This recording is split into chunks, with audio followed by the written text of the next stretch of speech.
are here today with Senator Vincent Sheheen, who would like to be the next governor of the state of South Carolina.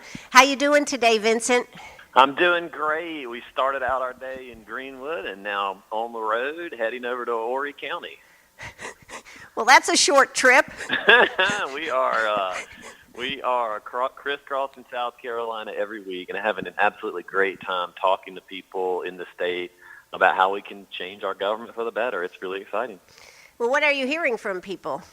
I'm hearing that people are really ready for change. You know, they're tired of the lack of leadership. They're especially tired of the lack of accountability.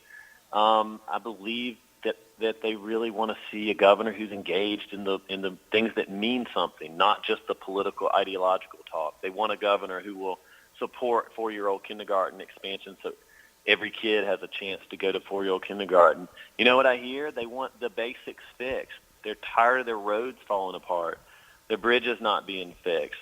They want a governor who will pay attention to these things that really make a difference in the lives of South Carolinians. Well, Vincent, let's just take the roads for example. What, I've talked to a lot of people, and one of the best ways everybody thinks we could do it the quickest would just be to up the gas tax, 5, 6, 7 cents. We're so cheap as it is on the taxes or our price on gasoline. What is your take on that? Well, I think we need to actually broaden our options for funding our roads. Part of the problem is we've relied too heavily on the gas tax, and it declines as an income source over time because cars get more energy efficient, and in fact, some cars don't need gas at all. So we have to look at other funding sources to do that, and those things should include what other states do. It should include tolls where appropriate. It should include using excess revenue in the state budget where appropriate. It should include reevaluating the fees that we have, like our driver's license fees, the fees that trucks pay to use the highways. If we look at all those things, I think we can raise another $500 million to begin to fix these roads and bridges. The problem with our current governor is she won't put forth any plan, just like she hasn't put forth any plans in her first 3 years to help public education.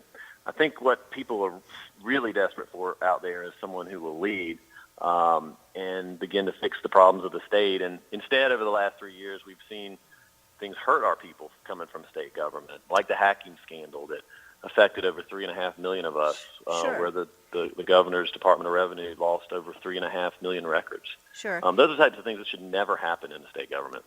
Well, they shouldn't, but they've been happening not only to state government, but even Target and some of these other businesses. It's going to become, I think, one of the biggest issues on how to keep information safe, and I think eventually we may even come to the fact that we can't, but we sure can try.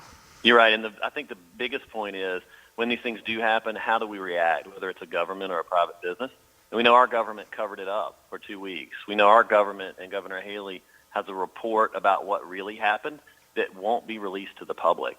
And I don't think that's the way we should operate. When bad things do happen, you need to have a government and a governor who is aggressively transparent and open and engaged with the public.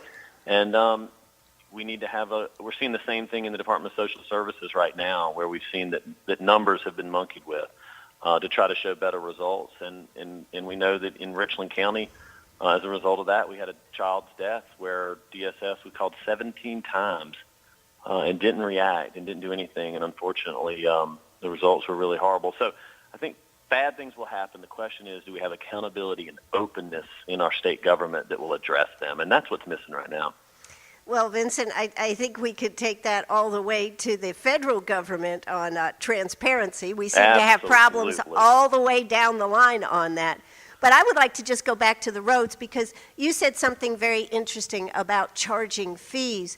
When we charge fees, are we putting it on the backs of South Carolinians? Or if we up the gas tax 5, 7, 8, 10 cents, something like that, are we putting it more on the tourists who come in and the people that are not actually living here in South Carolina but use our roads? Well, I think it has to be a shared burden. I don't think those of us in South Carolina can shirk our obligation, but we also need to make sure that people who are using our roads from out of state pay their fair share as well. And that's why evaluating the trucks tax is important, or the truck fees are very important, because we have trucks coming in from all across The country has then that goes passed on right there to people on the goods and services that are being trucked across our states, aren't they? Absolutely, and they might be going to Florida, they might be going to Georgia, they might be going to Maine, but it's at the end of the day, somebody's going to pay the bill. And the same is with tolling. If you go through most other states, I know West Virginia for sure, you'll see that to access some of the big improvements that are done on those roads, that people pay to do it. And I think that we need to do that. The problem with just increasing the gas tax and thinking that that'll solve the problem is that 5 years from now, 10 years from now, we'll be having the same discussion as we see that declining revenue source over time that we've experienced over the last 20 years as well. So the gas tax is already funding a large portion of our road budget, but we have to have other not nearly enough. Absolutely not. And that's why we have to have other revenue sources. But I'll tell you, there's also waste in that system. You know, I look at I-20, which is near my home of Camden, and what our current Department of Transportation is doing. They just spent $30 million on walls on the side of the interstate. I think we have to say what's more important, using that money to put pavement down in Greenwood or in Camden or in other parts of the state, or putting up these nice walls. Maybe later we do that, but I think right now with the state of our roads, we need to put every bit of our funds into the asphalt on the ground, and that's not been happening. Well, if we don't do that, then the strides that have been made to bring businesses and such into our state, and even our biggest tourist industry, will start to suffer. Absolutely. And it's something that, listen, state government can't be everything to everybody, and it can't do everything for everyone, but certainly if we have good leadership, we ought to find a way to be able to do the basics. And public education is a basic. Fixing our roads and bridges is a basic. Being open and accountable and honest is a basic, and we ought to expect those things. And when they don't happen, we ought to be angry, and we ought to make a change. Well, what about since you are in the Senate right now, and I think the budget's been tossed over to you to take a look at. What do you think of the budget for this year? What are the big issues that you see as far as things that should be funded? I know you're talking about education, but maybe let's move on to something else. What other things in the budget bother you? Well, I think that we're spending money on things we don't need to, and I will such as the Secretary of State's office. I think we ought to get rid of it. Such as the Comptroller General's office. I think we ought to get rid of it. And I believe that we need to focus those dollars on the things that really do matter. And here's a few ideas.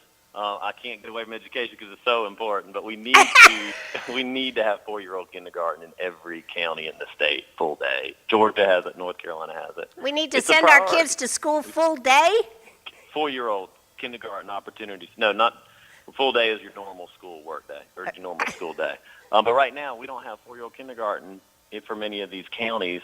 Georgia's had it for 20 years, and we know that's the best bang for your buck. And last year we expanded it to 17 more counties, but we've got to have it across the state if we're going to compete with our neighbors. So I think that should be a priority. Our roads we just discussed should be a priority.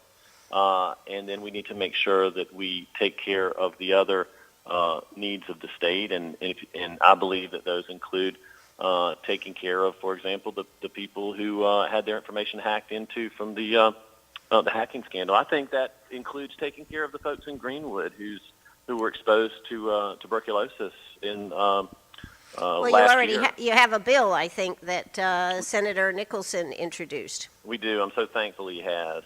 And that will help make sure those things don't happen in the future. But right now, I've met with parents up there. I've met with children up there. And what I always hear is there's a fear. And many people would like to have their kids tested who haven't been tested just to make sure. And that's a pretty... in the overall scheme of things, a pretty cheap way to give people peace of mind and make sure that the government's making up for things that perhaps it didn't do that it should have done. Sure. Now, what about, video poker left, and that sure was a good way to raise a lot of dollars here, Vincent, and I remember you were a big proponent of that, weren't you? No, I was against video poker. You were? I was, because it took dollars out of it. Was highly addictive is the bottom line of that. I don't think we want something that's as addictive as that. Well, what about in the state?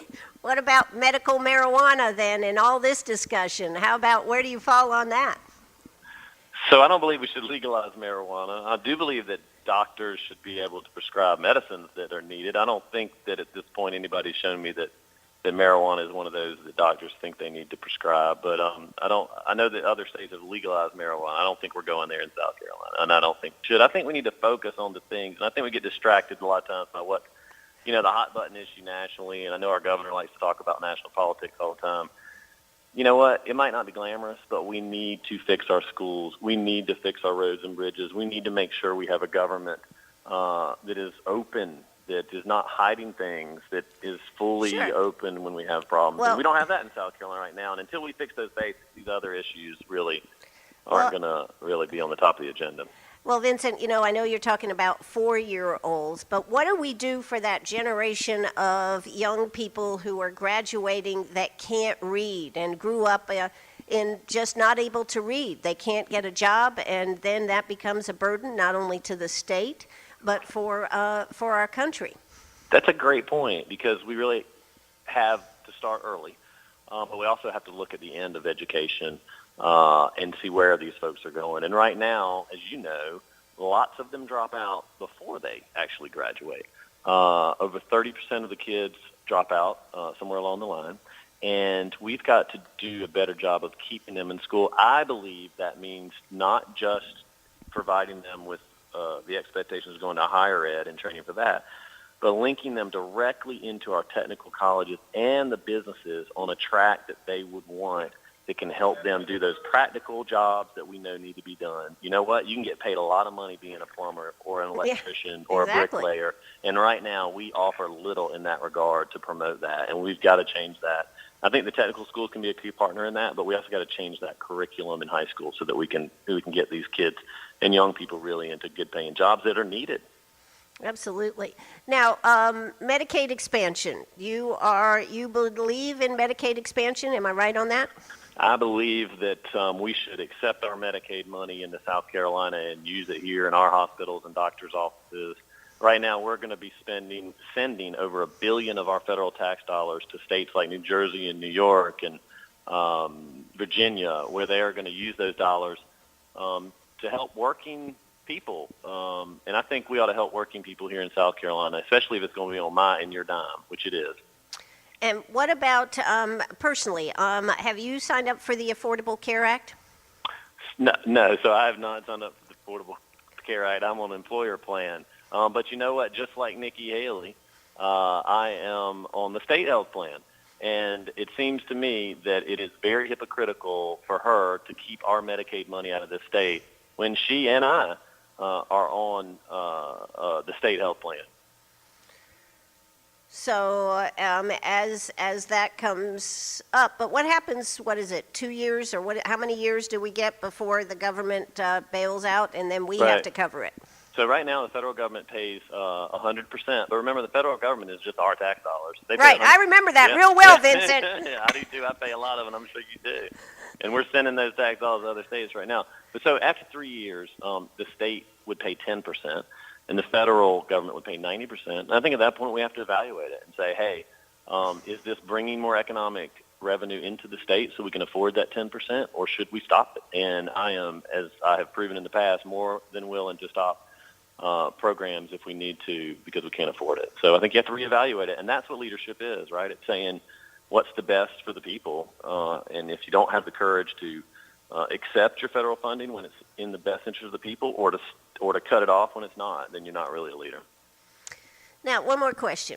Sure. What about how the business climate and the unemployment figures going down? What do you say about how the businesses that have been brought into South Carolina and continue? I mean, just here in Greenwood, Colgate has made the decision to come. We've got a couple other hot things coming in. What do you say about what's been happening over the last few years as far as businesses coming to the state of South Carolina? Oh, I think South Carolina is a great place for businesses to locate with a great business climate, and we've seen that for really since Fritz Hollings and for 30 or 40 years that businesses want to come here. Our problem is that we have seen declining incomes for our people. So even though we get many facilities in South Carolina, we also all know that many close down and leave. And the key problem for our state's economic development is that we have a 40-year-old model. We recruit businesses, but we don't grow businesses from within.